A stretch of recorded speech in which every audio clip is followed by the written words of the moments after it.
Très heureuse de vous retrouver dans la totale dimanche, comme tous les dimanches sur ITV. Voici le sommaire.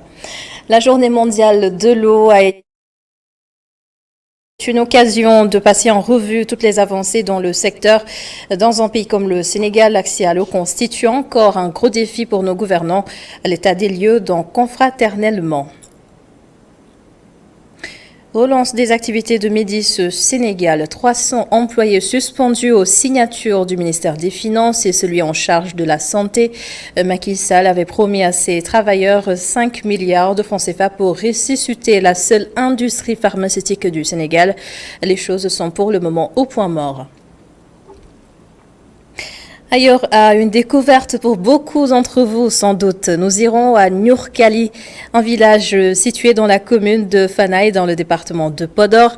Sa population vit dans le noir, pas d'électricité, et cela dure depuis des lustres, pour ne pas dire depuis toujours. Et la totale dimanche va se fermer sur des notes de culture. Ce soir, Aïssatou Kane sera avec nous. Son reportage sur la culture et la religion, deux fondamentaux au Sénégal. Bienvenue à tous sur ITV.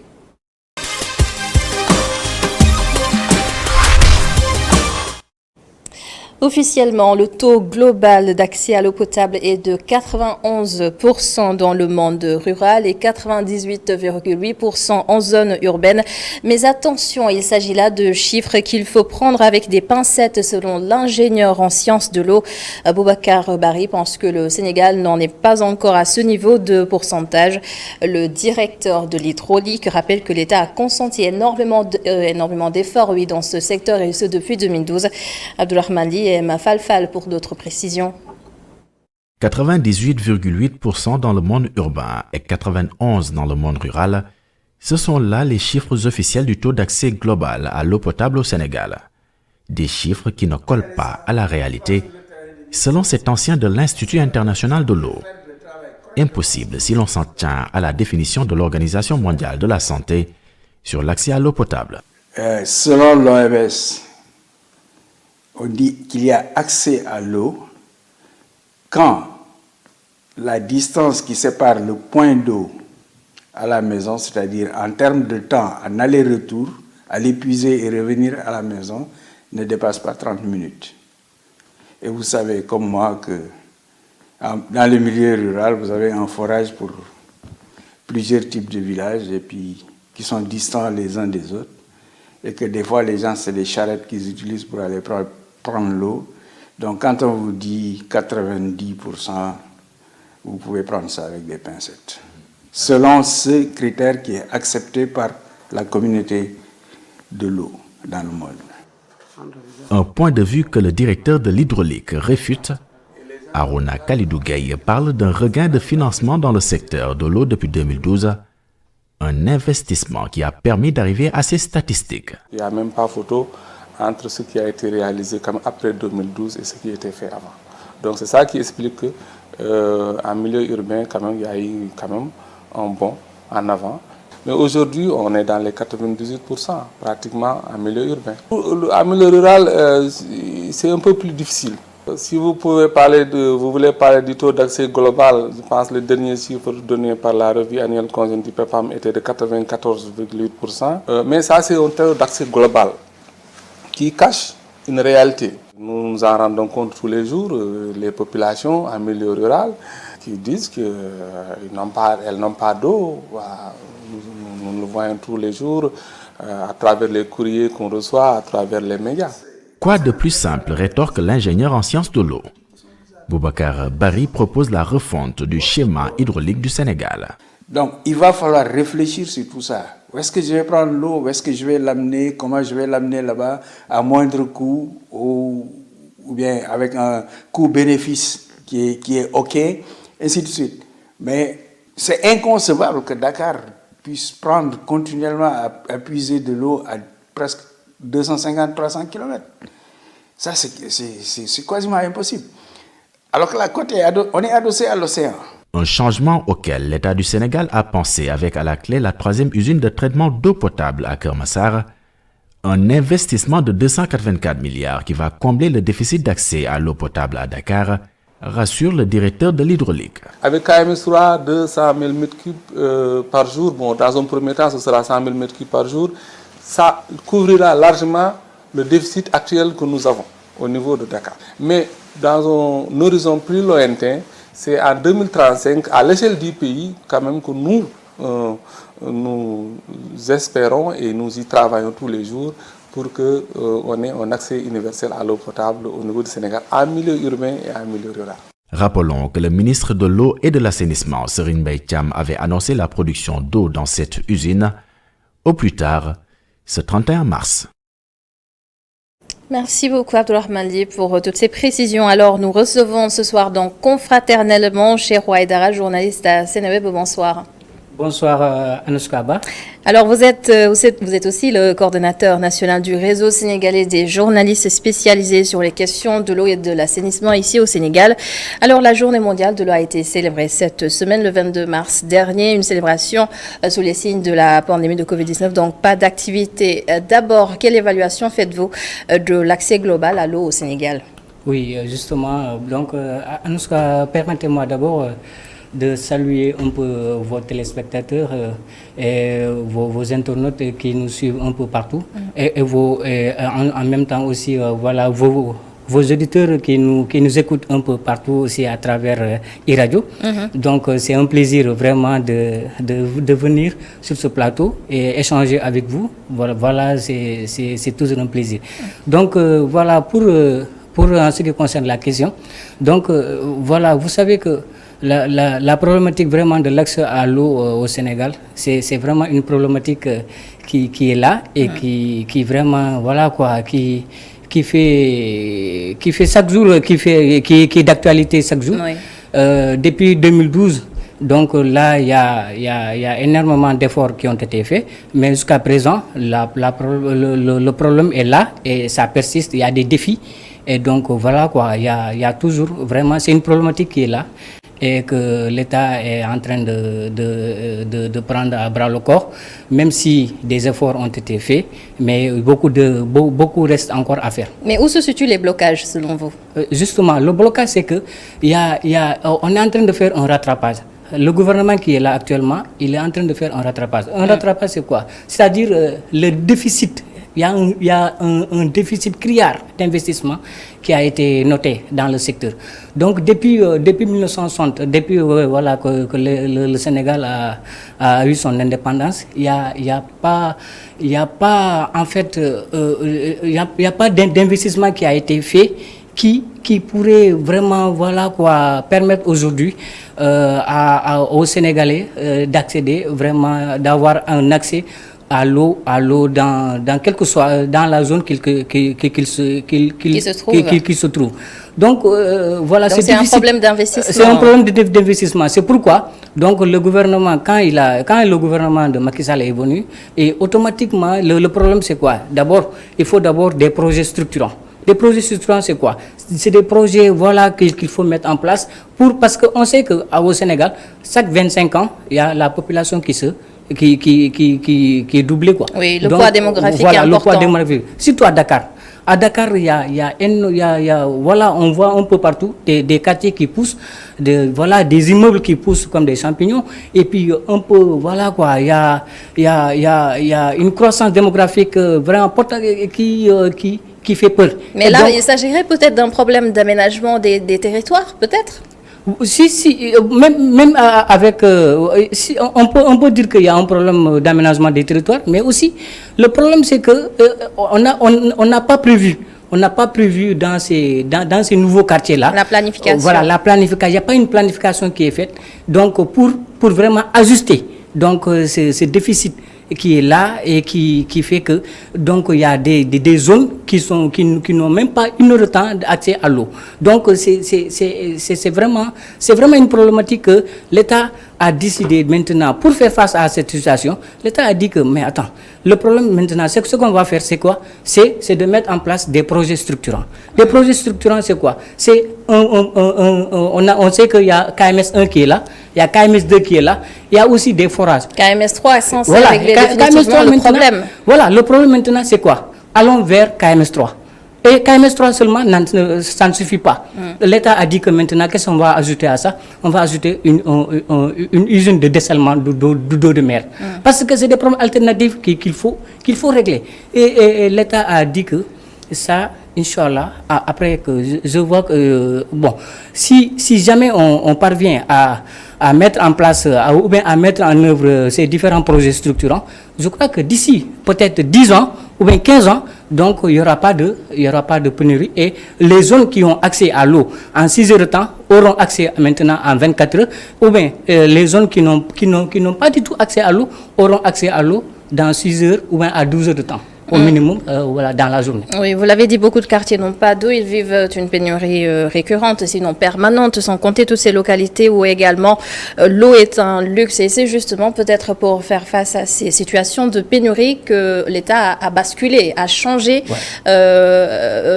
en mettant en place ou en faisant appel à la Sen'Eau, à Suez, qui gère maintenant la distribution de l'eau au Sénégal.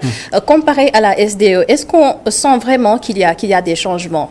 Oui, en tout cas, moi personnellement, bon, je peux dire qu'il y a des changements. Parce que, vous savez, quand la Sen'Eau... Il y a toujours des quartiers qui n'ont pas d'eau. Oui, il y a toujours des quartiers qui n'ont pas d'eau. Mais cela n'est pas, en fait, ce n'est pas lié à, voilà quoi, à l'exploitant, ou bien, voilà quoi, à la Sen'Eau. Et donc, c'est des situations que Sen'Eau a trouvées sur place. Maintenant, pour rappeler un peu, il faut rappeler que depuis que Sen'Eau a pris le service, donc Sen'Eau est en train de mener des projets, vraiment des projets très très importants. Des projets de régénération des forages, des projets de restructuration du réseau. Donc, il y a pas mal de gens, il y a certains, voilà quoi, qui ne comprennent pas et qui disent que voilà, le problème c'est au niveau de Sen'Eau. Non, moi je dis que ce n'est pas au niveau de Sen'Eau. Sen'Eau est en train de... Mais il y a des Sénégalais qui se plaignent toujours de pénurie. C'est ça. Et paradoxe, les factures sont toujours aussi chères. Vous savez, je vais vous dire une chose. Un forage a une durée de vie. Un forage qui, par exemple, qui est là pendant 10 ans. Au moment de prendre, par exemple, au moment où le forage a débuté, avec un débit par exemple, de 50 000 ou bien de 25 000 mètres cubes par jour, mais ce forage-là, au fur et à mesure que ça fonctionne, au fur et à mesure que des années passent, mais ce forage, sa durée sa capacité donc de production va diminuer. Et au fur et à mesure maintenant, vous savez, à Dakar, le problème c'est quoi? Le problème, il n'y a pas assez de forages à Dakar. Tous les forages sont un peu à l'extérieur de Dakar. Donc c'est à Thiès, il y a des forages dans la Petite Côte, parce que à Dakar, c'est tellement structuré,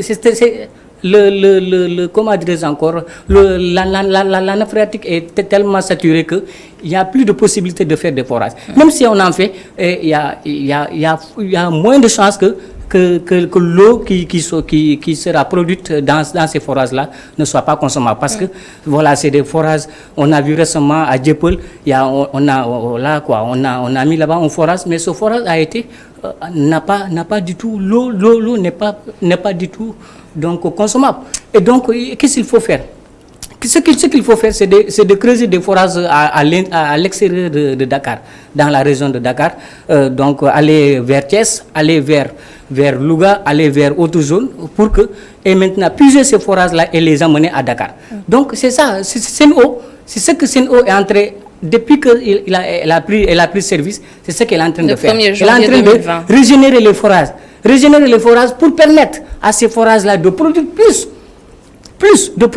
Et ça, c'est un travail. Ce n'est pas un travail d'un mois ou bien d'une année. C'est un travail d'une longue haleine. Donc, il faut aller petit à petit et donner le temps, peut-être, voilà, quoi, à la Sen'Eau de permettre vraiment le projet qu'il est en train de mener et de lui permettre de mener à terme vraiment ce projet-là.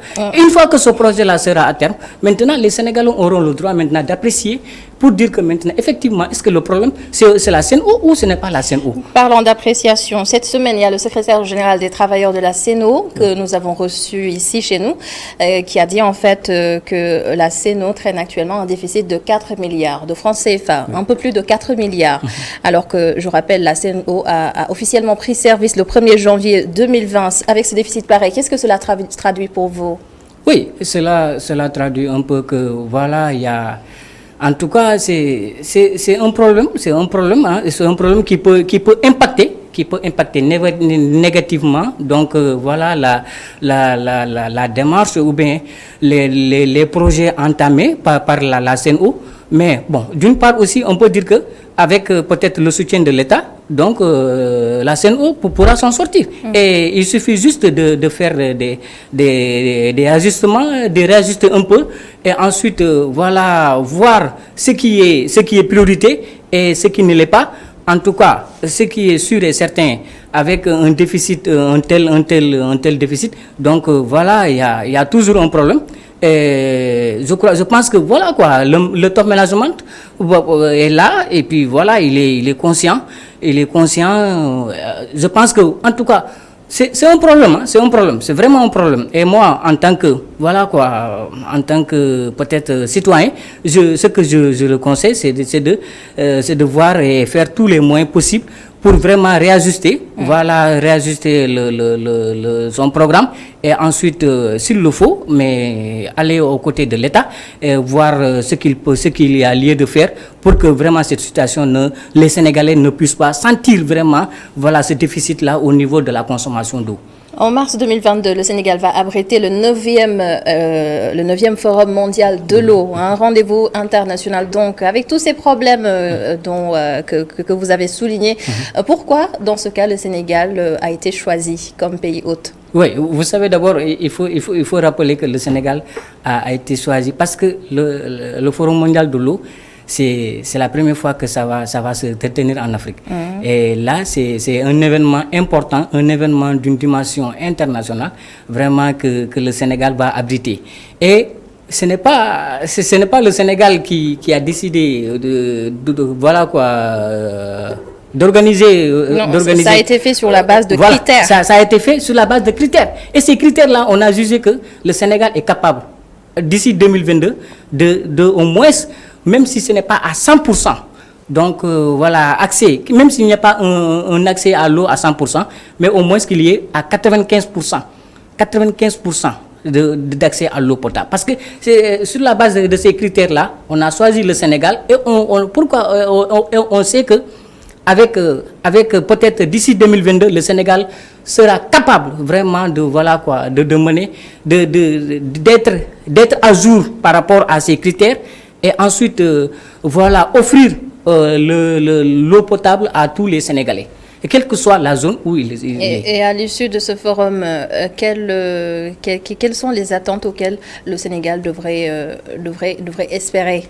À l'issue de ces faux. En tout cas, c'est un rendez-vous que vraiment que tout le monde attend avec impatience.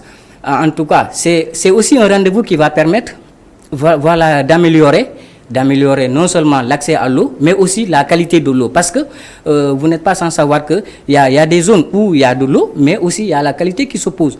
Et vraiment, avec ce forum-là, le Sénégal va se réajuster sur tous les programmes, sur tous les plans, et ensuite voir ce qui est important pour lui aujourd'hui, c'est un accès d'abord à l'eau, un accès universel à l'eau d'abord, et ensuite maintenant, voilà, cette eau-là qui est produite et qui est destinée aux populations, que ça soit aussi une eau saine, pure, comme l'Organisation mondiale de la santé le préconise. Et donc voilà quoi, je pense que c'est un enjeu majeur pour le Sénégal, vraiment de faire de sorte que ce forum-là soit une opportunité pour le pays, mais aussi pour les populations, les consommateurs, que vraiment qu'il y a quelque chose qui est là, et une fois que vraiment que tout est fin prêt et que les Sénégalais se sentent que vraiment ce forum-là a apporté un plus par rapport à leur quotidien et par rapport vraiment surtout à leur consommation en eau potable. C'est aussi une transition pour parler de consommation. Oui, ces Sénégalais-là qui ne peuvent pas avoir accès à une eau potable ou avoir accès à une distribution correcte, alors que avoir accès, oui, à l'eau est un droit fondamental. Nous sommes au XXIe siècle. Est-ce que les robinets de quartier et même les pompes à eau devraient toujours exister? Bon, en tout cas, à mon avis, en tout cas, c'est vraiment compliqué. Hein, c'est vraiment compliqué parce que, oui, vous le dites, nous sommes au XXIe siècle.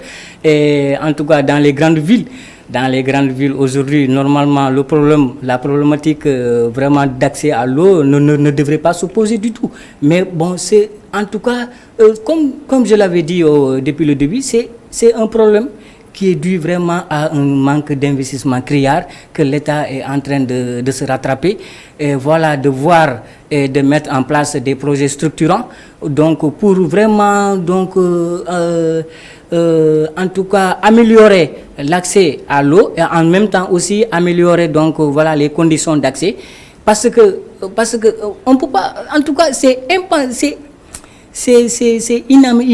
inimaginable vraiment au XXIe siècle de voir des quartiers ou bien voilà... Sans compter l'impact économique. L'impact économique, bien sûr. Parce que ces Sénégalais-là, ils achètent de l'eau. Bien sûr, oui. Bien sûr, ils achètent de l'eau et en même temps aussi, c'est quelqu'un qui achète son eau et qui achète cette eau-là qui n'est pas de bonne qualité.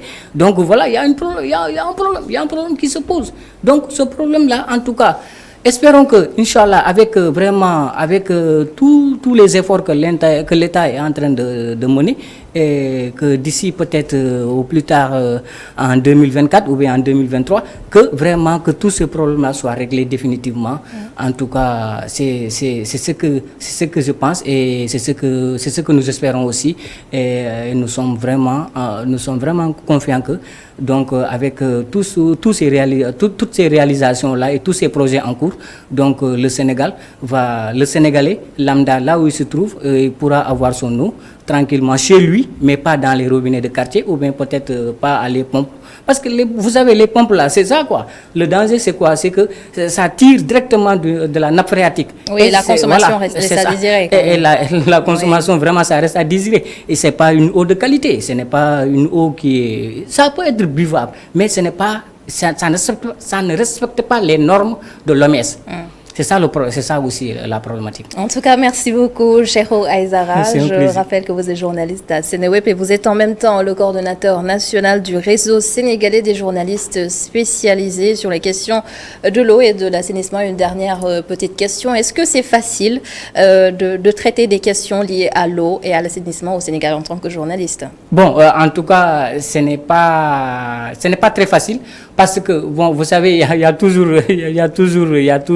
des réticences un peu partout, surtout si en matière, voilà quoi, surtout quand il y a des pénuries ou bien des manques d'eau, les populations sont là, donc qui crient chaque jour. Donc si vous voulez par exemple travailler dans ce domaine ou bien faire des papiers sur ça, donc il faut d'abord non seulement avoir voilà quoi l'avis de l'autorité, mais aussi voilà être... c'est un problème des personnes ressources. Voilà, ce problème de ressources, parce que voilà, il y a certaines personnes qui sont un peu réticentes par rapport à la question, parce que voilà, c'est une question vraiment que tout le monde n'ose pas aborder, parce que voilà, on sait ce qu'on sait, et puis en tout cas, ce qui est sûr et certain que nous sommes tout le temps sur le terrain, surtout depuis que le démarrage de ces projets structurants-là, nous on suit un peu partout, et puis voilà quoi, à chaque fois, nous faisons des visites au niveau de KMS3, au niveau de l'usine de dessalement et un peu partout à travers les programmes d'urgence d'alimentation en eau potable de Dakar. Merci, Cheikhou Aïdara. Merci, c'est un plaisir. Vraiment, ça a été un grand plaisir.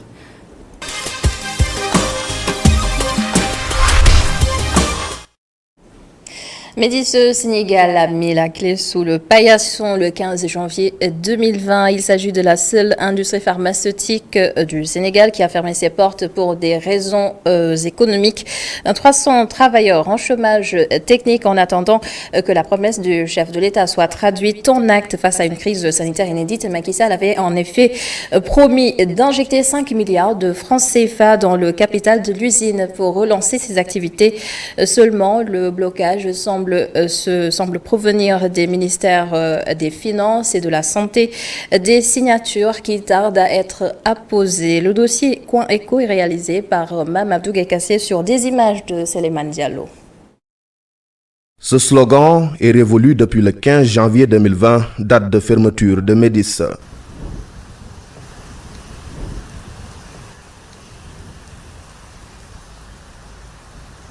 Ce silence grand et assourdissant hante l'espoir de ces travailleurs de voir leur usine rouvrir. Bon, pour rappel, depuis le 15 janvier 2020, Médis avait brusquement fermé ses portes pour des raisons financières. Dans cette situation, nous avons saisi toutes les autorités de la République pour leur faire part de la situation qui allait se poser, c'est-à-dire de la rupture de médicaments et des probables pertes d'emploi pour des Sénégalais. Et depuis lors, on a eu à saisir le tribunal qui nous avait donné gain de cause. En plus de cette victoire judiciaire, ces travailleurs ont pu rallier à leur cause le chef de l'État qui s'est engagé à relancer cette fabrique de médicaments. C'était au plus fort de la crise sanitaire. Cette reprise est bloquée par 2 signatures d'après le Collège des travailleurs de Médis qui précise qu'aujourd'hui, tous les défis techniques sont relevés. C'est 2 signatures qui bloquent la réouverture de Médis. Il s'agit de l'une qui se situe au niveau du ministère des Finances et de l'autre qui se situe au niveau du ministère de la Santé. Celle qui se situe au niveau du ministère des Finances doit s'agir du déblocage de l'argent, c'est-à-dire d'un montant de 5 milliards que l'État doit injecter dans le capital de Médis pour l'aider à la réouverture. Pour ce qui s'agit du ministère de la Santé, il s'agit d'une signature au niveau de la direction de la pharmacie nationale et de l'approvisionnement pour prioriser en fait Médis dans le marché futur du médicament. Depuis que Médis a mis la clé sous le paillasson, les 300 travailleurs qui y gagnaient leur vie se sont retrouvés au chômage sans aucune perspective d'avenir. La relance de la seule et unique industrie pharmaceutique du pays, c'est le vœu le plus ardent de ces professionnels du médicament qui vivent un véritable calvaire. Les travailleurs sont sans salaire, ils vivent l'angoisse, l'oisiveté, la pauvreté. Et en cours de route, on a même perdu 3 collaborateurs et 2 conjoints de collaborateurs. Donc tout ce qu'on peut dire, c'est tout à fait pathétique pour des Sénégalais qui, malheureusement, n'avaient que leur travail pour venir en aide à la population sénégalaise, comme ils l'ont fait depuis plus de 47 ans. La française Sanofi et l'américaine Pfizer auraient quitté le Sénégal à cause d'un environnement hostile et d'une législation trop rigide pour le développement des affaires. Une anomalie à corriger, estime le Collège des travailleurs de Médis Sénégal. Et dans Coin Éco, nous parlons de vaccins qui arrivent de partout pour sauver des vies menacées par un virus farouche, le Covid-19. Alors, ces vaccins nous viennent de très très loin, de la Chine, Russie, Israël, le Brésil, Europe ou encore l'Amérique. Pas de Made in Sénégal ou quelque part en Afrique. Bonsoir, Mamadou Ndiaye. Bonsoir, Adama. Et vous recevez ce soir, cher Ahmadou Bamba Baldé. Bonsoir. Bonsoir. Vous êtes le chargé des affaires juridiques et du contentieux, coordonnateur de la cellule de passation des marchés de la PNA, la Pharmacie nationale d'approvisionnement. Oui, c'est un juriste, M. Ba. Bienvenue. Nous aimerions un peu échanger avec vous donc, sur la question des pharmacies, des industries pharmaceutiques au Sénégal et puis aussi de l'approvisionnement en médicaments. Est-ce qu'à ce jour, vous pouvez dire aux Sénégalais, dormez, on s'occupe de votre sommeil? Bonjour M. Ndiaye, bonjour à tous les téléspectateurs. Aujourd'hui, on peut dire à tous les téléspectateurs et à tous les Sénégalais, oui, dormez, on s'occupe de vous. Parce que l'État du Sénégal, à travers le ministère de la Santé et sa direction, la direction de la Pharmacie nationale d'approvisionnement, ne ménage aucun effort pour vraiment s'assurer d'un approvisionnement complet en médicaments et produits essentiels pour le pays. Est-ce que les médicaments qui sont répertoriés comme étant essentiels pour les Sénégalais compte tenu peut-être de la géographie des maladies sont à disposition en temps réel et ensuite il y a un stock suffisant pour parer au plus pressé? Alors, aujourd'hui, il est difficile de dire que tous les médicaments sont à 100% disponibles et en stock suffisant dans tout le pays. L'approvisionnement et les tensions de stock sont inhérents. Quand on fait de l'approvisionnement, obligatoirement, quelquefois, on a des tensions de stock et il est quelquefois possible d'avoir des ruptures de stock.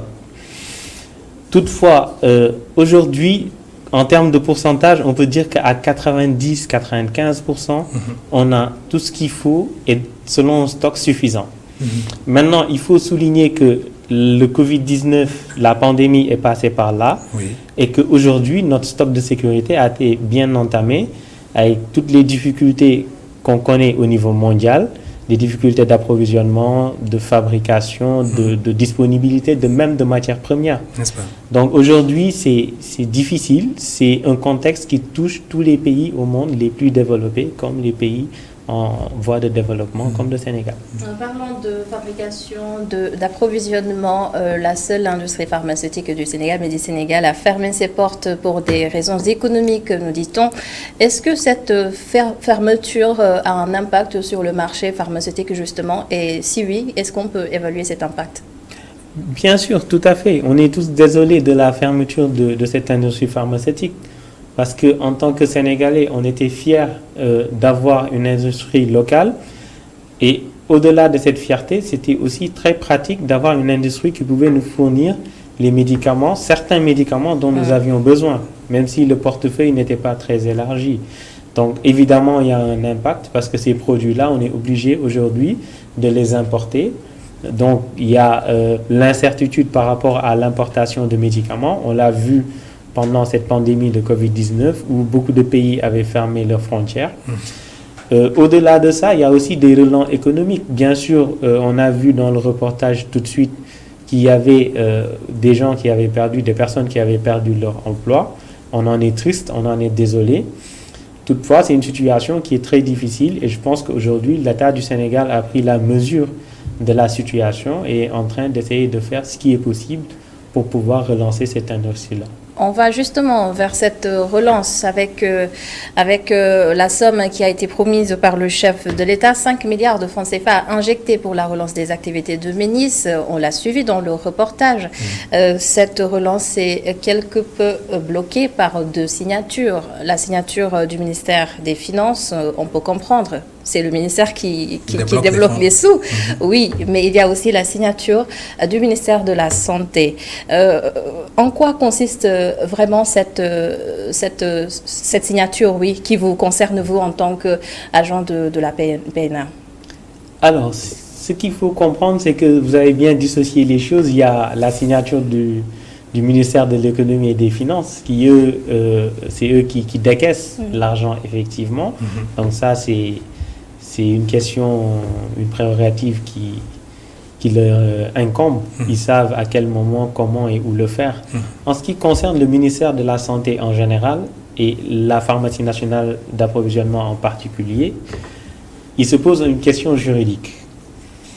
Aujourd'hui, le statut juridique de la pharmacie nationale d'approvisionnement fait que c'est un établissement public de santé. Et en tant qu'établissement public de santé, la pharmacie est assujettie au Code des marchés publics et au principe de la commande publique en général.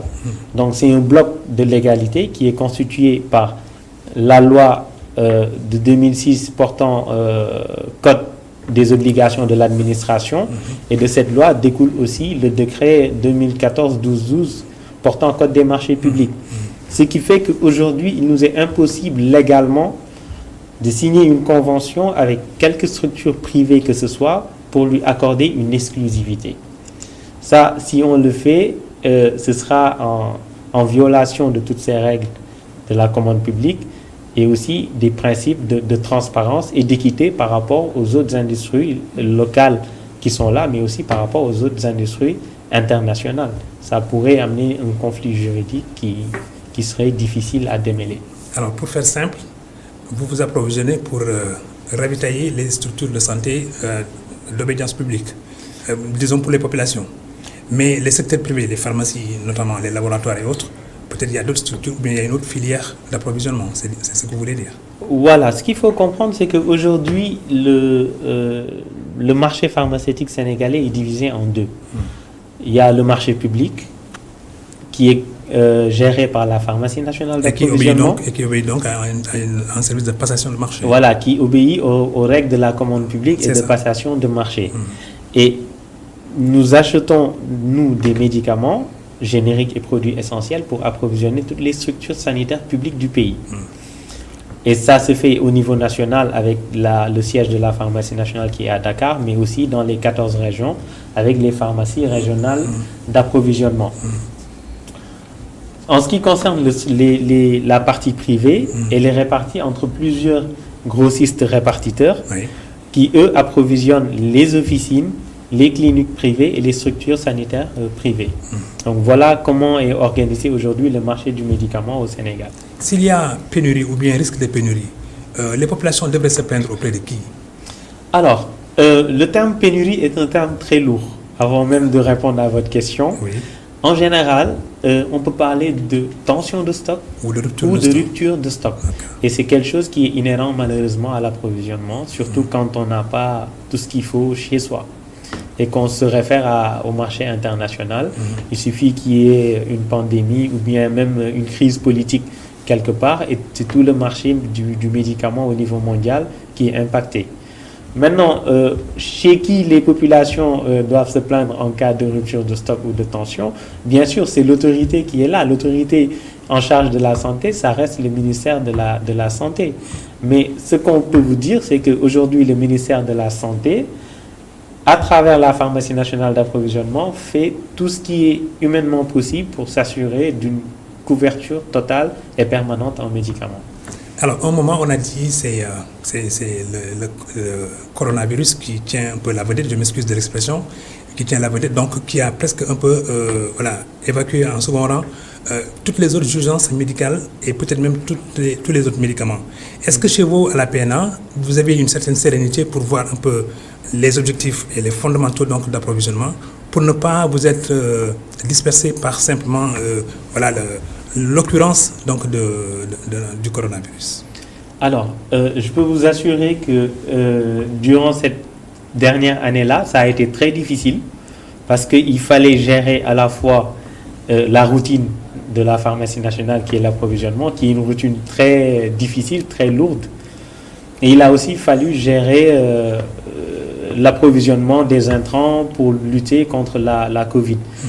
On a pu allier les deux et Dieu merci, je pense que dans le pays, on a connu très peu de situations de tension ou de rupture de stock durant cette dernière année parce qu'on a su s'organiser et vraiment mettre tous les efforts de notre côté grâce à toute l'équipe de la pharmacie nationale. Tout le monde a agi en synergie pour pouvoir s'assurer d'une bonne disponibilité. Très bien. Une interrogation également a fusé dans les milieux populaires consistant à savoir est-ce que le vaccin il est bien préservé compte tenu peut-être des exigences en matière peut-être de froid. Les conditions peut-être est-ce qu'elles étaient réunies pour que la PNA puisse s'approvisionner en vaccin et puisse le stocker dans des conditions optimales?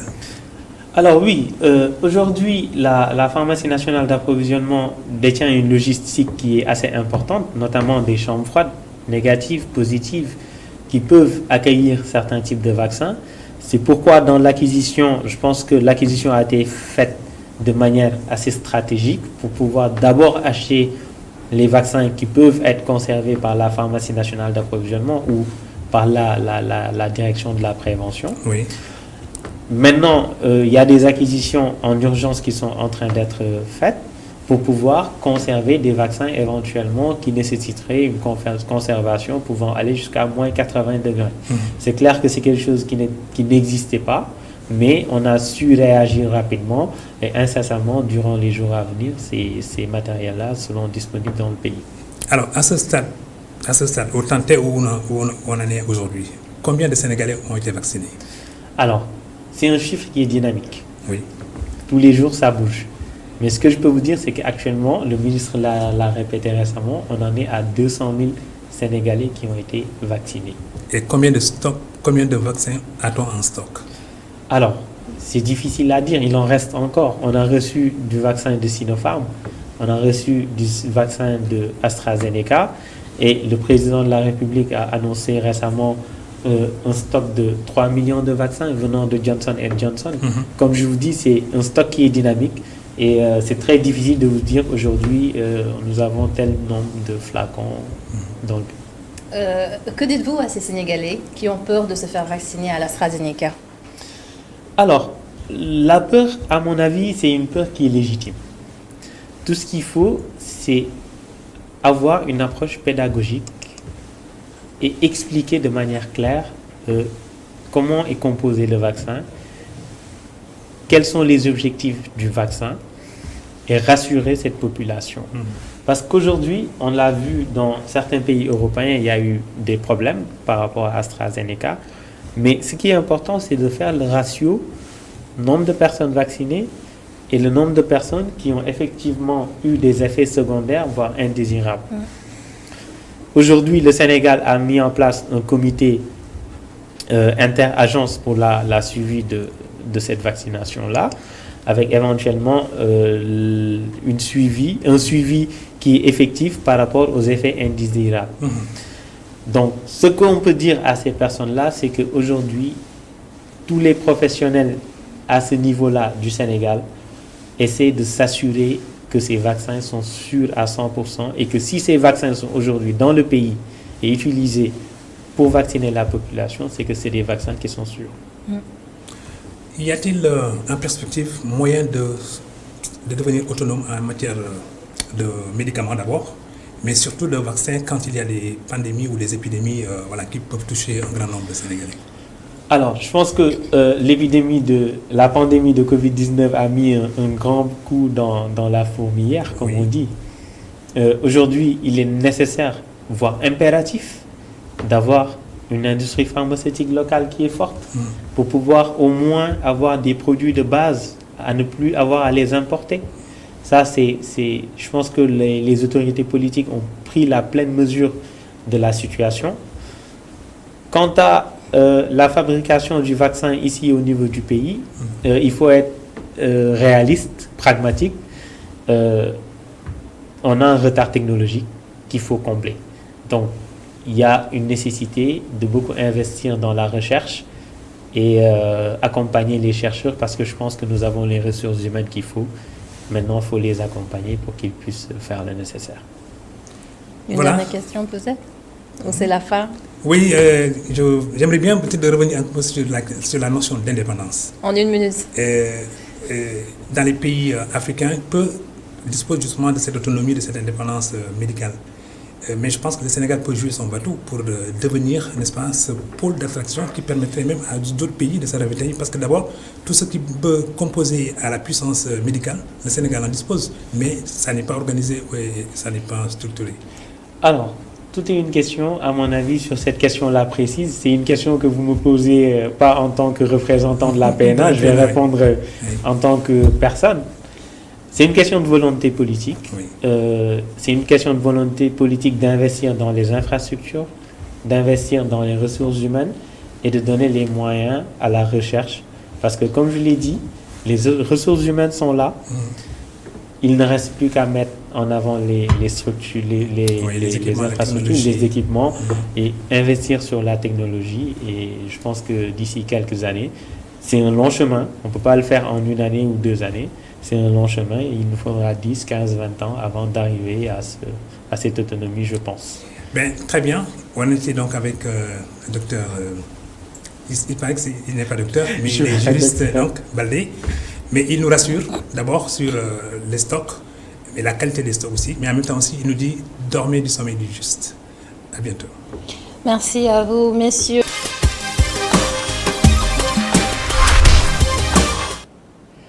Alors, il n'est pas rare de voir des populations de grandes villes manifester leur colère face au délestage. Notre rubrique Ailleurs A nous mène ce soir à Niurkali, un village dans la commune situé dans la commune de Fanaye, dans le département de Podor. Et c'est un village sans électricité. Ceux qui souffrent le plus de cette situation, ce sont les élèves qui ne comptent que sur les lampes torches et sur la lumière du jour pour apprendre leur cours. De nos envoyés spéciaux Omar Khan et Cher Diop. Niurkali, à 3 km de Dimat, dans la commune de Fanaye, un village sans électricité. C'est dans le noir que les élèves apprennent leurs leçons à l'aide de lampes torches.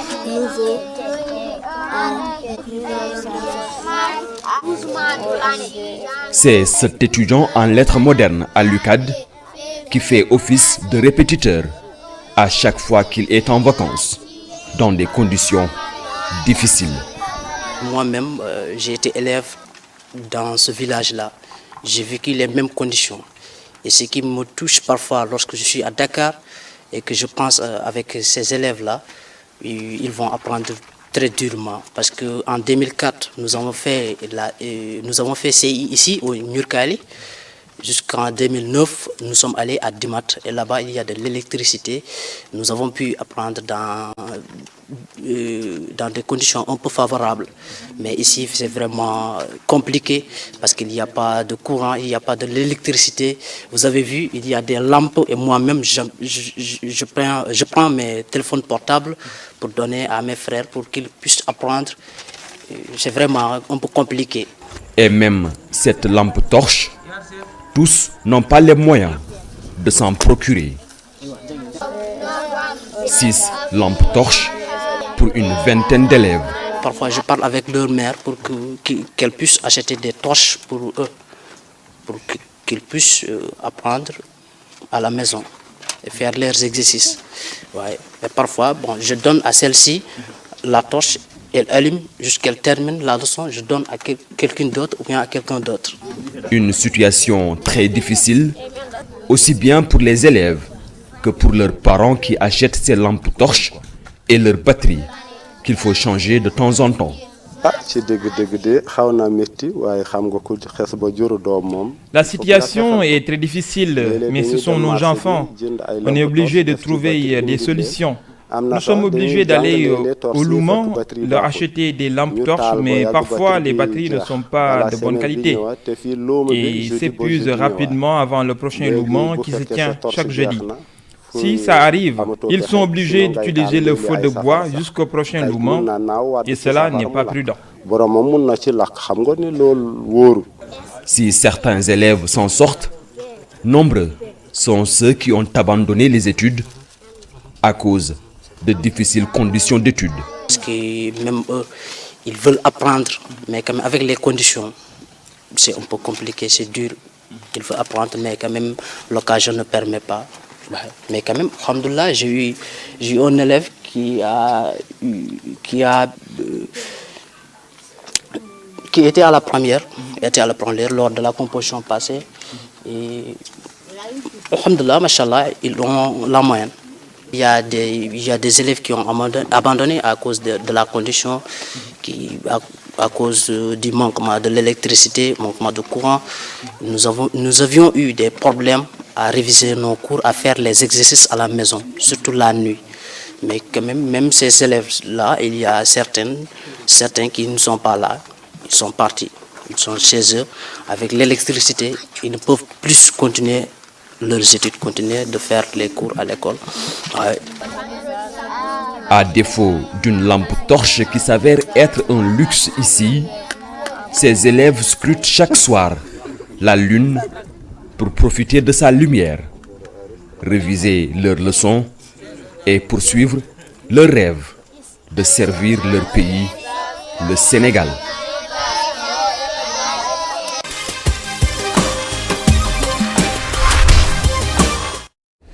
Chaque société a sa culture, patrimoine culturel et identité nationale. Au Sénégal, la religion est une ressource importante, de même que la culture.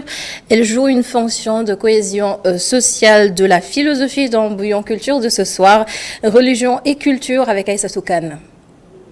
Système de croyances et de pratiques relatives à des choses sacrées, la religion s'exprime dans un cadre culturel. Dogmatique, elle peut ne pas être en phase avec la culture. Les relations entre la religion et la culture, c'est très complexe parce que la culture, c'est des croyances et des pratiques qui ont été héritées des ancêtres. Et la religion aussi prescrit, n'est-ce pas, des croyances et des comportements et des pratiques qui sont de temps à autre en compétition avec les pratiques culturelles d'une localité. La religion, qui est un sous-ensemble de la culture, peut être obstruée par les traditions culturelles du pays. À l'occasion des fêtes religieuses comme la Tabaski, comme la Tamkharit, comme la Korité, vous avez beaucoup de pratiques religieuses qui l'accompagnent. Et ces pratiques, beaucoup de pratiques culturelles qui l'accompagnent. Et ces pratiques culturelles ne sont pas toujours en phase avec les recommandations de la religion. Par exemple, à l'occasion de la Tamkharit, les garçons s'habillent en filles et les filles s'habillent en garçons. Cette pratique est interdite par la religion et pourtant on le fait. À l'occasion de la Tabaski, lorsqu'on égorge le mouton, il y a une partie qui est donnée à la belle famille, une autre partie. Alors c'est des pratiques qui relèvent plutôt de la tradition, et cette tradition a infiltré la religion, ce qui produit effectivement un syncrétisme entre la culture et la religion. Le Sénégal, pays laïque, renferme les confessions musulmanes, chrétiennes et animistes. Cultes, fêtes, rites, entre autres pratiques qui diffèrent d'une religion à une autre. Si vous prenez le cas du Sénégal, la religion est dans la mode. Par exemple, la mode vestimentaire chez les mourites est essentiellement marquée par des considérations culturelles, la façon de parler, les chants religieux. Alors toutes ces choses-là renvoient à des pratiques culturelles propres à une communauté religieuse. Vous allez dans une autre communauté, chez les Laïens par exemple, la façon de déclamer les Khassaïd de Seydina Limamoulaye, la façon de s'habiller en blanc, la façon de faire un gestuel plus ou moins religieux allant dans le sens de montrer leur adhésion à une communauté, toutes ces choses-là relèvent de pratiques culturelles propres à cette communauté. Donc si vous voulez, toute communauté religieuse a sa propre identité culturelle qui lui permet d'exprimer sa foi, mais en se fondant sur ses pratiques culturelles propres. Malgré les traditions contraires aux préceptes religieux, les pratiques culturelles ont permis d'éviter la subordination radicale de la religion à la culture. Nos grands érudits ont effectivement bien compris les pratiques traditionnelles qui étaient faites à leur époque et ils ont essayé avec une pédagogie qui a réussi d'ailleurs, c'est ce qui a fait que nous sommes musulmans aujourd'hui, ils ont réussi à éduquer les gens petit à petit.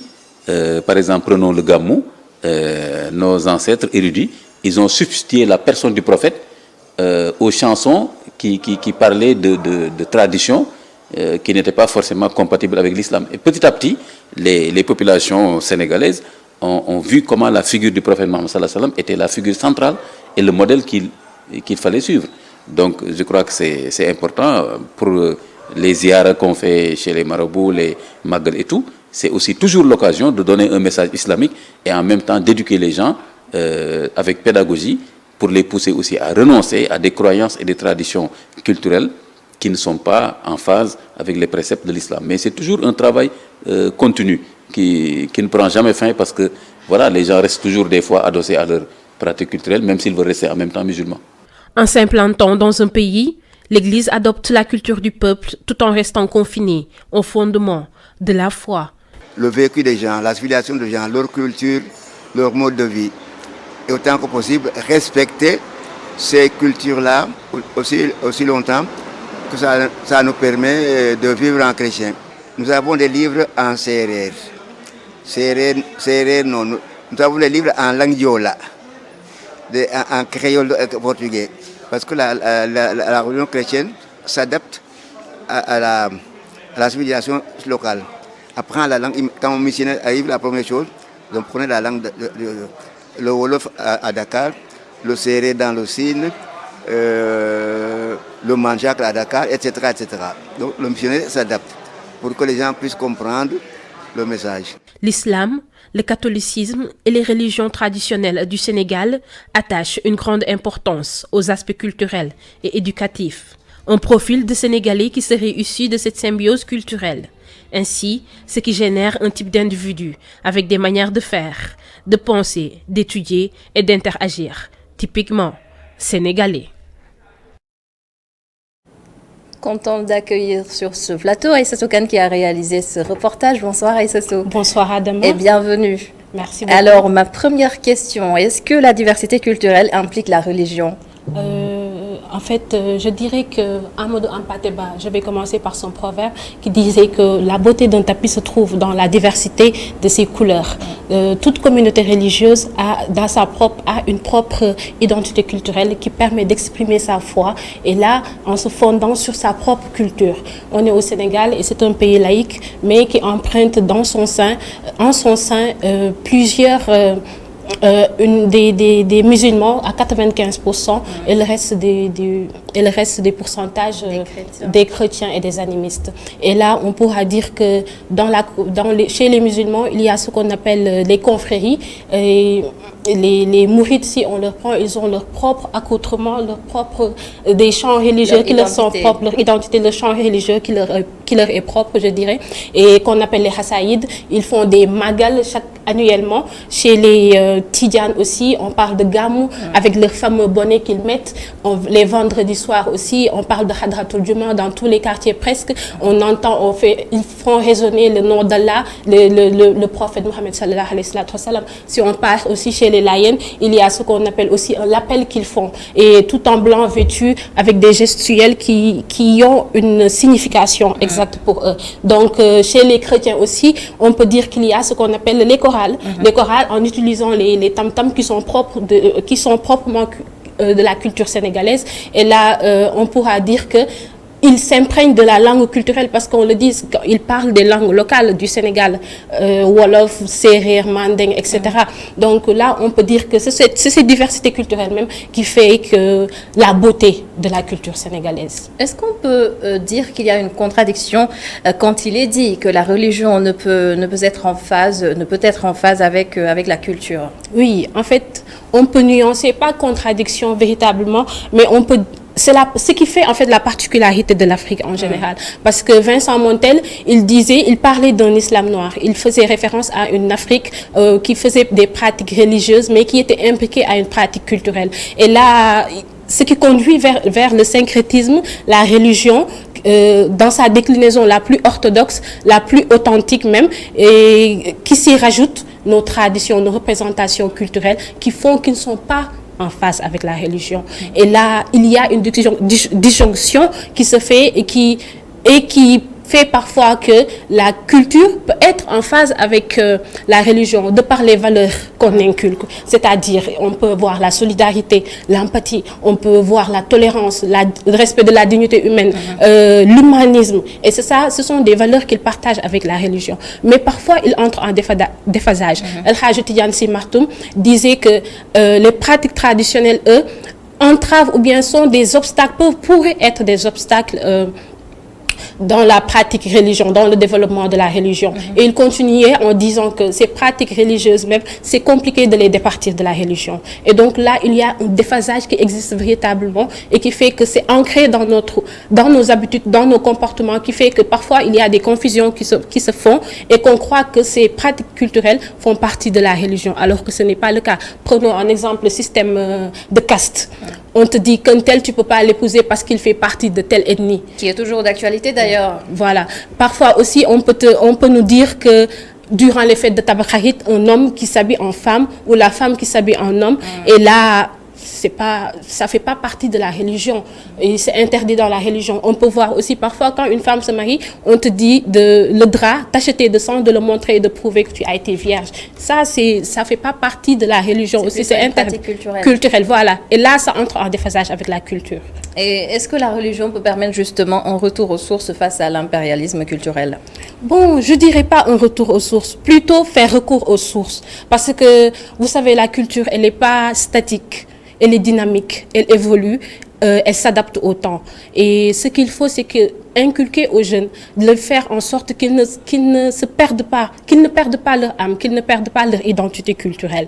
Et là, j'ai une tante, ma maman, Ramatoulaye Kane, paix à son âme, qui me disait en wolof souvent, ce sera difficile de traduire en français. En tout cas, quand on délaisse en tout cas sa propre culture, ses propres croyances religieuses et ethniques, tu vas te retrouver une autre personne qui tient entre ses deux mains ses propres croyances, ses propres cultures et ses propres appartenances religieuses. Donc là, il faut, avec la religion, faire en sorte de se positionner, de pouvoir se positionner dans l'espace d'une mondialité qui s'exprime à travers l'impérialisme.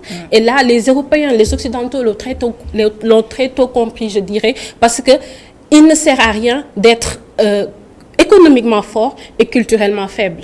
C'est pourquoi ils ont pu et ont su imposer leur culture aux autres. Et là, je vais revenir un peu sur la question pour dire qu'il ne sert pas aussi il ne sert à rien aussi de prendre nos cultures qui ne sont plus compétitives. En Afrique, par exemple, on nous dit que l'Afrique noire traditionnelle prenait en compte beaucoup le respect de la nature, de l'environnement. Et pourquoi pas prendre de nos réservoirs culturels ces choses-là? On n'aura plus besoin du COP 21, du COP 22 ou bien encore du protocole additionnel de Kyoto pour apprendre à nos jeunes pour l'essentiel ou bien l'importance de la protection de la nature ou de l'environnement. Et là, en Wolof, on parle de garab, qui a une double fonction, une double signification, qui signifie médicament, qui signifie aussi arbre.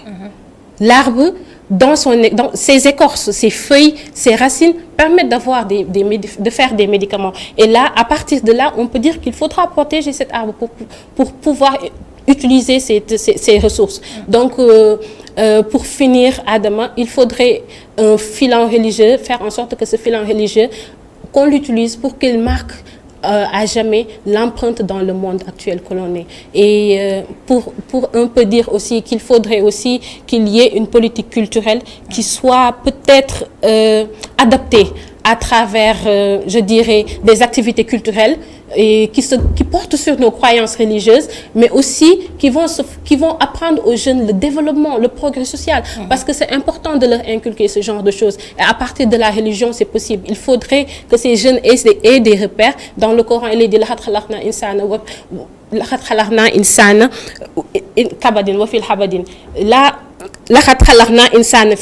pour ne pas mettre des erreurs. On ne peut pas rester les bras croisés. Il faut travailler, inculquer les jeunes le développement social qui fait que ce sera ces repères-là qui vont être ad vitam aeternam, leur socle, leur privilège pour une Afrique meilleure, leur pilier pour une Afrique meilleure. Inch'Allah. Merci beaucoup, Aïssatou Kane, pour toutes ces précisions. Et c'est la fin de la Totale dimanche. Merci d'avoir été avec nous. Merci également à toute l'équipe de la régie. Moi, je vous donne rendez-vous demain dans le 19:45. Au revoir.